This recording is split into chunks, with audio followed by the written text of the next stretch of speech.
All right, it is Lambo's Border Sports, Sideline Sports Network featuring the Big Brother.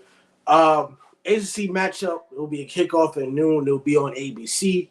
Clemson's on primetime TV again, which is not disappointing. I mean, they're great. Not this year though; they're struggling, but revenue they bring in TV revenue, and this game was played last year on ABC as well. And Clemson found a way to win with Cade Klubnik um, leading to victory in his first actual game, not as a starter. DJ Uluge last year, who was an Oregon State quarterback, this year got pulled from the game. As me watching the game very close in detail, this is a game I will be watching very close in detail. But I will be watching USC and Colorado on the big screen. I will have that second game on my laptop, so I'll be paying attention close to that. Syracuse, like I said, is 4-0. They've been off the fast starts. Um, their quarterback is the leading rusher. Uh, Cade Klubnik versus Garrett Schrader. Schrader is a senior. I think he's done some great things. Um, but Syracuse is known for fast starts and they're known for falling off. I feel like this is the game from last year that they would continue to get better. The coaches and the coaches being right now will remember this game or if they had this game won. And if you look at Clemson last year, they bailed out of some games last year. I think they could have been worse than 11-2 or 11-3 last year. This game they really bailed out on. I mean, they were getting beat the whole entire game until Cade Klubnik come in there. Now Clemson, new offensive coordinator Garrett Riley, they're putting up points, but situational wise, when you watch them, they kind of like they struggle up and down. The quarterback is still not reading the defense correctly, especially that cornerback, blitz from Florida State, where he just didn't see that. I mean, that was a long blitz from the other side of the field, and you tell me you can't read that. I mean, come on. I mean, MattPatt can read that better than that. I mean, he'll just throw it away. But I have high hopes for Cade Klubnik. But it just comes to the point where it's like, okay, I get it. You're an Elite 11 winner. You play for Clemson. You're playing for a team of high expectations. And we expect Clemson to be one of those top dogs for the college football playoff. But it's like you lose to Duke. Now you lose to Florida State. And it's like, I'm not calling for his job. Okay, it's his first full year starting since last season. And last season they had a bad O line. I think their O line is still sort of mid. They're not terrible, but they have some weaknesses. Um, New offensive coordinator. I mean, you talking about Garrett Riley, who's ran the air raid at TCU and what he did at SMU as well. Um, as much as I have respect for Dabo, Cade Klubnik, and I paid attention a lot to Clemson last year, and I still am this year just due to sports because I like paying attention to different teams. I'm going to pick Syracuse at home.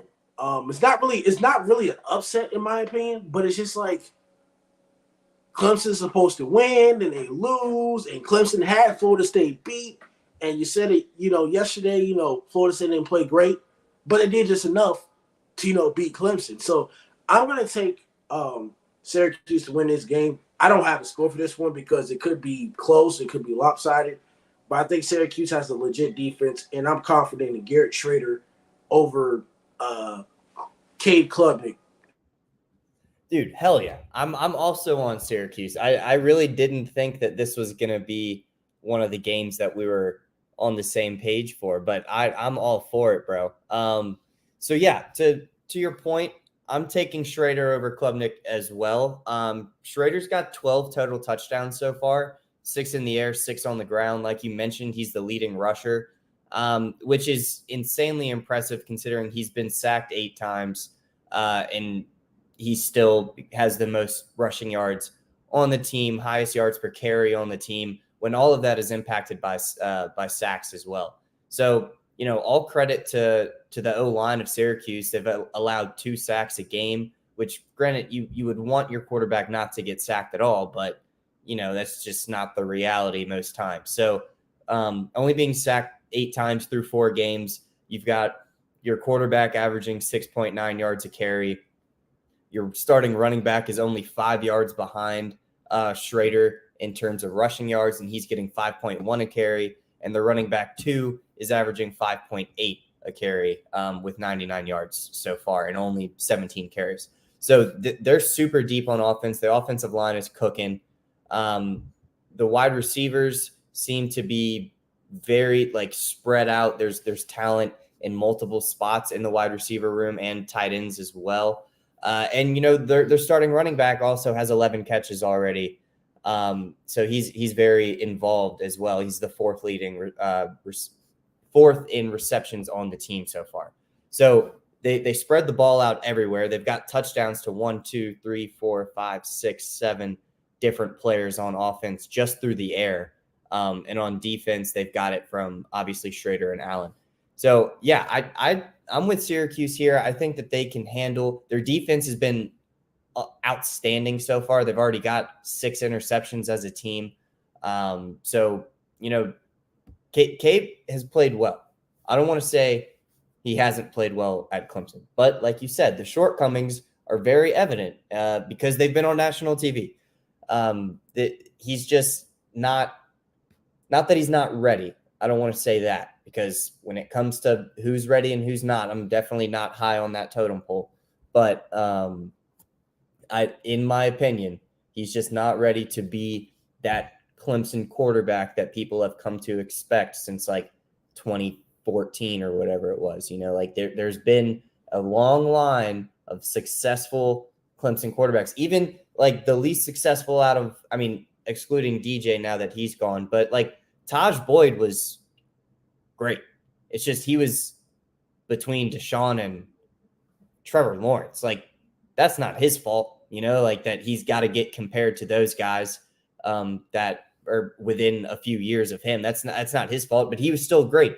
So there's just there's a line of great Clemson quarterbacks, and I don't know if they missed on Klubnik or if he's just not yet ready, and maybe he needed another year of sitting behind a starter to be ready. But I trust the offense and defense of Syracuse more than I trust the Clemson team as a whole. I feel like Clemson could have kept DJ Uiagalelei.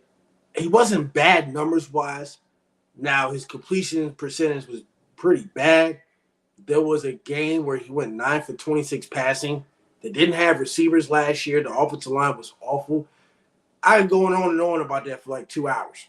But I feel like Clemson fans were spoiled. They wanted the quarterback change, but Clemson wasn't losing games. They were 8-0 until Notre Dame. And I guess I'm not sure if DJ Uiagalelei fell off at Clemson or something like that, because I think we saw he was great, then he was starting to decline, and we expected him to be Trevor Lawrence. I think we put too much – I felt like from being, not being in Clemson, but just being around Clemson fans and all that stuff, I felt like we put too much expectation on him, but he's not Trevor Lawrence. After Trevor Lawrence, it was different. And I think we did that too. Now, Trevor Lawrence has took Clemson to the national championship, but his final year, he lost to Justin Fields. Ohio State was that different team. So there was not falling off, but, that 2019-2020 Ohio State team was COVID. They were a great team, but Alabama was just a way better team. Alabama was loaded. But Ohio State was the second best team during that COVID year. They just couldn't pull it off. But I think we put too much expectation. I feel like they could run the ball more with Will Shipley. He's a great running back. But game plan-wise, they don't know if they want to throw the ball to him, run into him. He's not getting enough touches. He's a great running back. He did great things last year. I understand it's a new system, but it's getting to the point where it's you have Phil Moffitt back there too, but their play calling in the red zone does kind of suck. And I've mentioned yesterday about the play calling against Florida State. You don't even know whether it's first down or fourth down, and you're seeing Dabo's frustrations on the sideline. And I'm not sure if he has any input in the play calling as well, because he did that last year with Brandon Streeter as offensive coordinator. He was calling plays and all this stuff. There's some dysfunctional going on. And I've said it 3 weeks ago. We were talking about Clemson after they lost to Duke. You don't have the same, offensive coordinators. Dabo was not built to really be the CEO. You know what I'm saying? Like, you don't have a Tony Elliott, your offensive coordinator. Jeff Scott. You don't have a Brent Venables as a defensive coordinator. You have Wes Gooden as your defensive coordinator for Clemson. And I'm not shitting on him. It's his second year. But he talked about confidence, and he wasn't confident last year. Now he's getting more confidence in defensive play calling. What do I know? I coach high school, he coaches college. And it's very hard to call a defense. It's very, very hard. It's not easy. It's not easy calling offense either. None of this stuff is easy. But the confidence is just not there. I think he expressed it. Wes Gooden, the defensive coordinator, he expressed the confidence. He's more confident now. But it's just that's not the same defense. Now, I think he'll still have his job.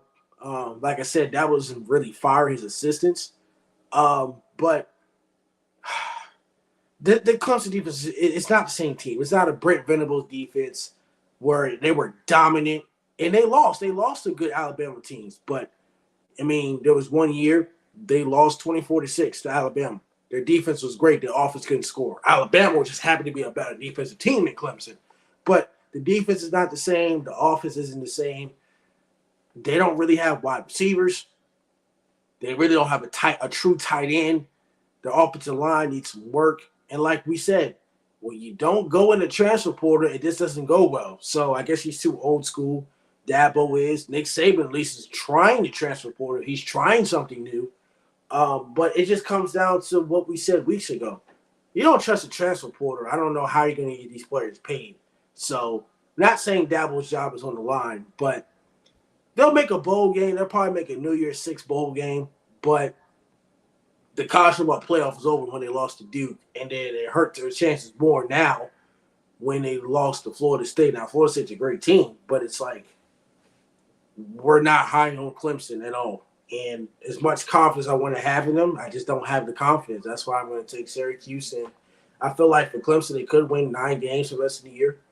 They might lose one more game to Notre Dame. They could lose to South Carolina. But Clemson ain't the same football team, dude.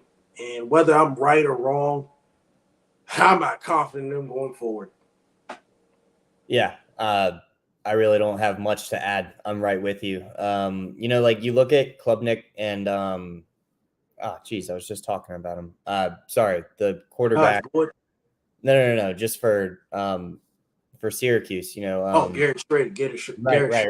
Sorry. So you look at their numbers throwing the ball, and they're almost identical, except Klubnik has thrown 3 more touchdowns, but he doesn't add as much as the Syracuse quarterback does on the ground at all.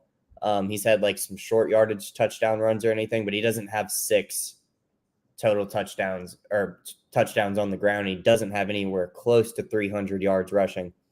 So to your point with the defense not being the same and with how well the Syracuse defense seems to have been playing just through 4 games, I would trust the Syracuse offense way more than this Clemson offense. Yes, whoopie-doo. Next episode, we're getting to the SEC football. SEC matchup kickoff at 3:30. We're talking number 1 team in the University of Georgia versus Auburn. Auburn is 3-1. They have Hugh Freeze, who was the coach at Liberty last season. He is now with Auburn. We're not talking about them, but they're 3-1. They're better than they were the last couple years. We'll see what the picks are, but we don't know too much about Auburn. So we'll get into that in the next episode. Slavers for the Sports, featuring the Big Brother, featuring Sideline Sports Network. We will be catching the next 5 minutes. The next episode we will be talking about is number 1, Georgia